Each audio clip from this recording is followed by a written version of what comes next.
अस्सलाम वालेकुम जी। तो मैं अली हमज़ा आज एक नई वीडियो के साथ आप लोगों की खिदमत में हाज़िर हूँ।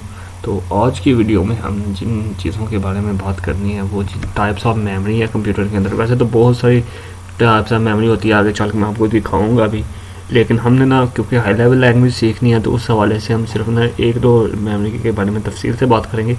बाकी इन मेमोरीज़ के बारे में भी थोड़ा बहुत मैं आपको बता दूँगा, ठीक है। तो मेन मेमोरी जो होती है वो कंप्यूटर के पहले तो सबसे पहले देखना है हमने कि मेमोरी होती क्या है। मेमोरी मैंने वोल्टेज वाले नंबर सिस्टम वाले और वो जो बिट्स एंड बाइट्स वाली वीडियो पहले बना चुका हूँ, वो जाके देख ले।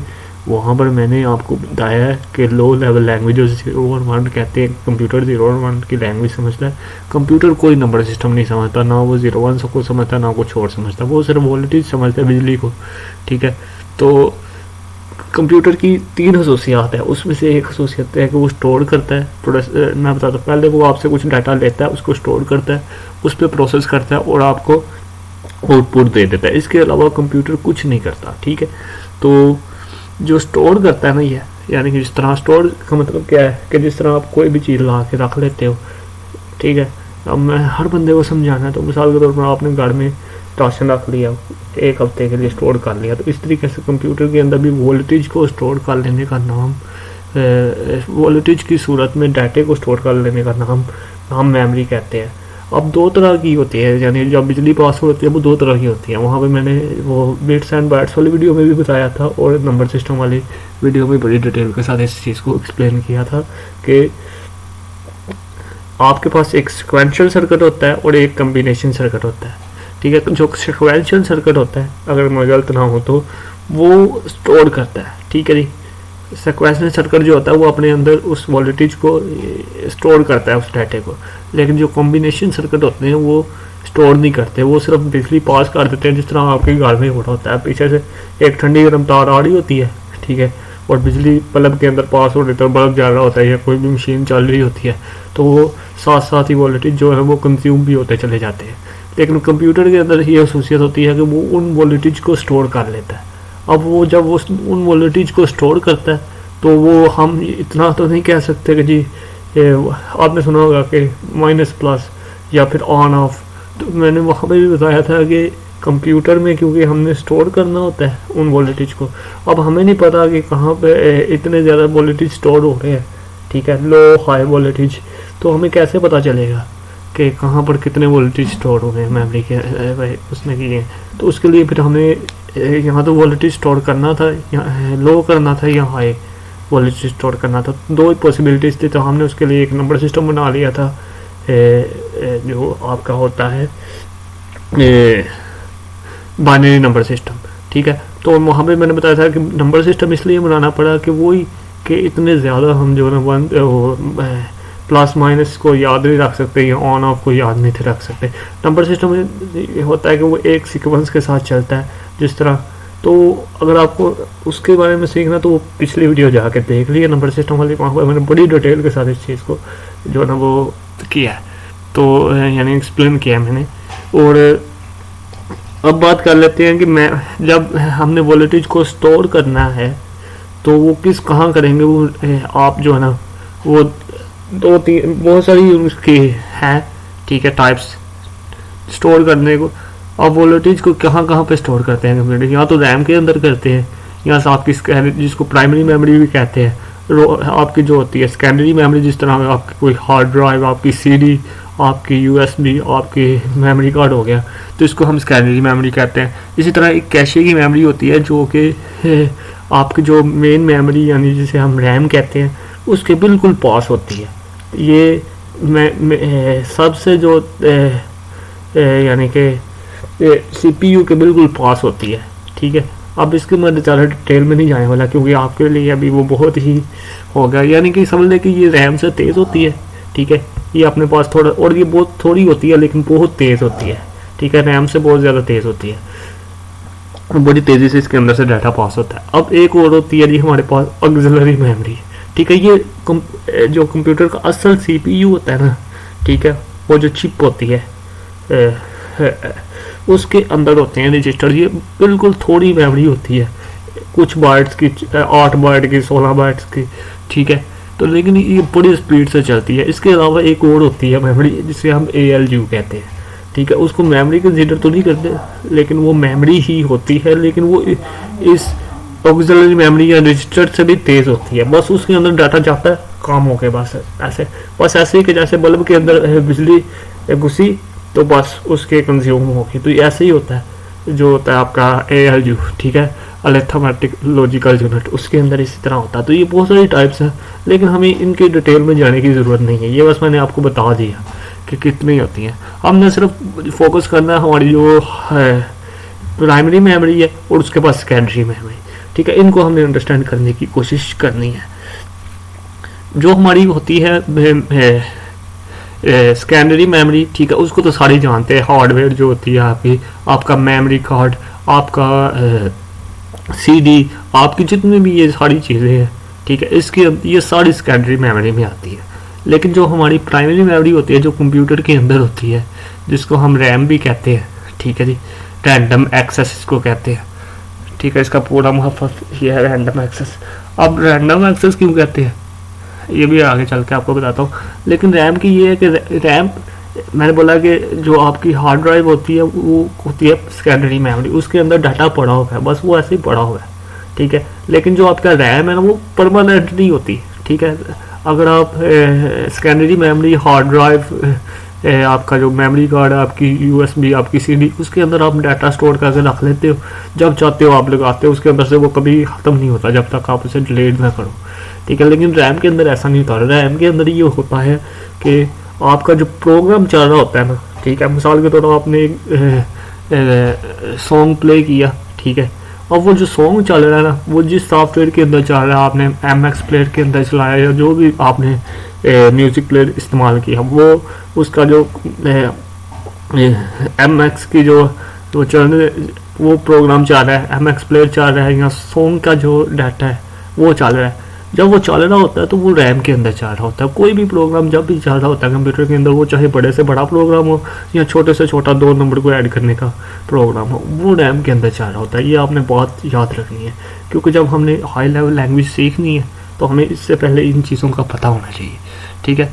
तो वो रैम के अंदर चल रहा होता है। अब रैम आपने देखा होगा, आपके पास हर बंदे के पास मोबाइल है, मोबाइल लेकर आते हो, आप देखते हो कि इसकी यानी कि वो कितनी है, रैम कितनी है, 4 GB है, 2 GB है, 1 GB है। जिसकी रैम अच्छी होती है उसके अंदर वो आपको पता है गेम्स वगैरह और जो बाकी चीज़ें वो बहुत अच्छे तरीके से चलती हैं, ठीक है। तो ये वही होता है कि अगर आपकी रैम अच्छी होगी तो ज़्यादा से ज़्यादा आप मल्टीटास्किंग कर सकते हो, बहुत ज़्यादा प्रोग्राम इकट्ठे चला सकते हो, ठीक है। लेकिन आपकी क्योंकि वो रैम के अंदर ही वो प्रोग्राम जा रहा होता है। अब मिसाल के तौर पर आपने वीडियो चलाई, तो वीडियो जिस प्रोग्राम के अंदर चल रही है, जिस सॉफ्टवेयर के अंदर कोई भी उसका वीडियो प्लेयर हो सकता है, वो भी, और जो आपका वीडियो का डाटा है वो भी जो आपने मेमोरी कार्ड, USB या फिर हार्ड ड्राइव में रखा है, वहाँ से उठ के पहले रैम में आता है, रैम में चलता है वो, रैम से फिर वो कैशे में जाता है, कैशे से फिर आगे वो जाता है ऑक्सिलरी मेमोरी में, जिसे हम कहते हैं जी रजिस्टर्स, ठीक है। फिर वो आपका जाता है अरिथमेटिक लॉजिकल यूनिट में। तो असल में जो रैम के अंदर ही वो चल रही होती है बहुत।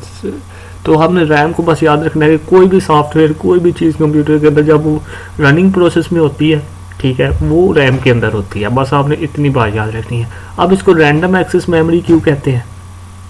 रैंडम एक्सेस मेमोरी इसलिए कहते हैं कि आपको याद होगा जब पहले वो जो कैसेट्स होती थी जिसके अंदर वो नशारी होती थी, जो डेक के अंदर लगाते थे, उसका अगर आपने गाना आगे करना होता था तो उसको आप पहले वो बटन दबाते थे, वो पूरे का पूरा जो था वो अंदर से रील घूमती थी और वो 1-2 गाना यानी कि पूरे की पूरी वो अंदर से जो टेप होती थी, जो मैग्नेटिक टेप, वो आगे जाती थी, फिर वो अगला गाना चलता था। यानी कि वो रैंडम एक्सेस नहीं थी, वो सिक्वेंशियल थी, वो यानी कि सीक्वेंस के साथ चलने वाली थी, ठीक है। यानी कि ये नहीं है कि आपने एकदम एक जगह से उठ के दूसरी जगह पे चले गए।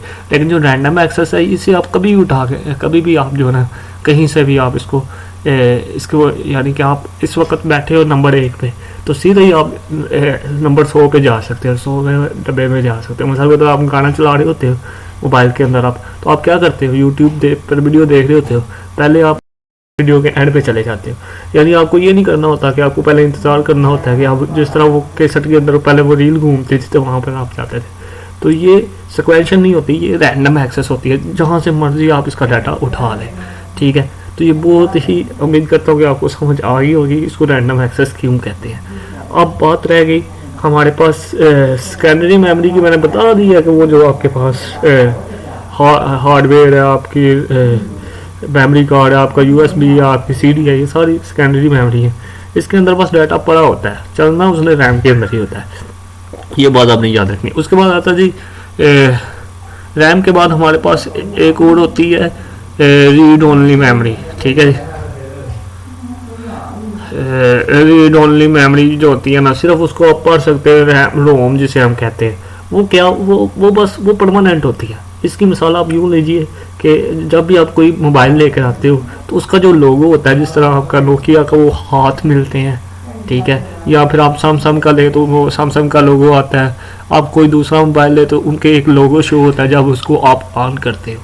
तो वो जो आपको चीज़ नज़र आती है ना, वो होती है आपकी रोम। ठीक है, वो सिर्फ आप उसको देख सकते हो, उसको चेंज नहीं कर सकते। लेकिन जो आपकी होती है रैंडम एक्सेस मेमोरी, ठीक है, रैम, उसको आप चेंज भी कर सकते हो। उसी के अंदर तो आप प्रोग्राम लिखते हो और उसको कभी आप उसमें प्ले स्टोर करके चला देते हो, कभी कोई प्रोग्राम चला देते हो। लेकिन आप जो ना रीड ओनली मेमोरी में इस तरीके से जो रोम है उसके अंदर ऐसे नहीं कर सकते, वो शुरू से परमानेंटली आई होती है। ठीक है, यानी कि आपके सारे सॉफ्टवेयर उड़ जाते हैं, आपने देखा होगा, लेकिन फिर भी वो जब आप उसको ऑन करते हो तो वो लोगो भी शो होता है। उसके बाद जो उसका यानी कि उन्होंने पहले से चीज़ें रखी होती हैं। ठीक है, इसको हम यार मुझे नाम भूल गया, कंप्यूटर के अंदर आप कहते होंगे, नाम भूल गया यार मुझे अब उसका। लेकिन आप जब भी ऑन करते हो ना तो उसके अंदर एक पहले से ही एक लैंग्वेज वगैरह स्टोर होती है, फिर उसमें आप ईमेल लगाते हो। ठीक है, तो ये सारा जो है ना, ये आपकी रीड ओनली मेमोरी के अंदर आ जाता है।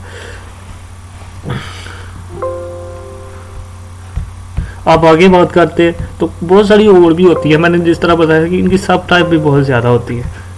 ये देखें, इस तस्वीर के अंदर आप देख रहे होंगे, सबसे पहले आ रही है आपकी कंप्यूटर मेमोरी। उसके बाद आपकी एक्सटर्नल और इंटरनल आ रही है। इंटरनल वो जो पहले से आपकी लगी होती है, यानी कि जिस तरह आप मोबाइल लेके आते हो तो उसके अंदर पहले से कुछ 4 GB उसकी स्टोरेज होती है, 4 GB नहीं 28 GB और 4 GB रैम होती है। तो वो इंटरनल होती है, उसको आप निकाल नहीं सकते। एक्सटर्नल वो जो मेमोरी कार्ड लगाते हो या कंप्यूटर में CD वगैरह लगा लेते हो।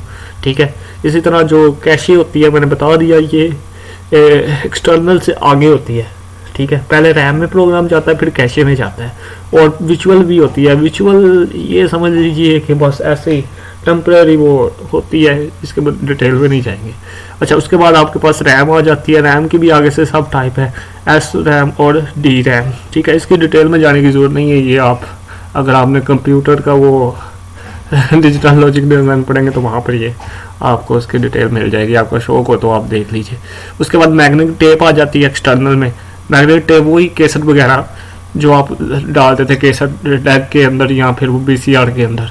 उसके बाद आपके पास सॉलिड स्टेट आ जाती है। उसके बाद आपके पास ऑप्टिकल आ जाती है। तो सॉलिड में आपके पास ऑप्टिकल मैग्नेटिक टेप और सॉलिड स्टेट आ जाती हैं। उसके बाद आपके पास जो आपके पास आ जाता है वो ऑप्टिकल में आपके पास CD DVD वगैरह आ जाती हैं और हार्ड ड्राइव्स आ जाती हैं। सॉलिड स्टेट ड्राइव्स आ जाती हैं, USB मेमोरी और स्टैक आ जाती है। ठीक है, उम्मीद करता हूँ कि आपको समझ आ गई होगी। अगर नहीं समझ आई वीडियो को पीछे करके देखो। ठीक है, और आपको समझ आ गई।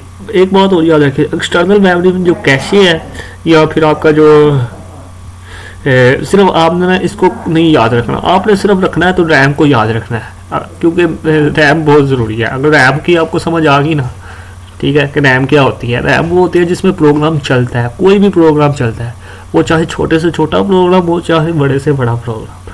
ठीक है, वो रैम के अंदर ही चलेगा। उम्मीद करता हूँ कि आपको समझ आ गई। जितना मैं सिंपल कर सकता था, आसानी से बता सकता था, मैंने बताया। अगर फिर भी समझ नहीं आई तो वीडियो को लाइक कीजिए, वीडियो को लाइक करिए, सब्सक्राइब करके नीचे कमेंट्स में बताएं मुझे कि यार हमें ये समझ नहीं आई, यहाँ आप इस तरीके से कर लो, तो आप अपने कमेंट्स जो है ना वो ज़रूर बताएं, अपने तबसरा करें, तो फिर इंशाल्लाह ताला अगली वीडियो में मैं उसका जवाब या उसी कमेंट्स के नीचे मैं उसका रिप्लाई ज़रूर करूँगा। ओके, अल्लाह हाफिज़, अगली वीडियो में मिलते हैं।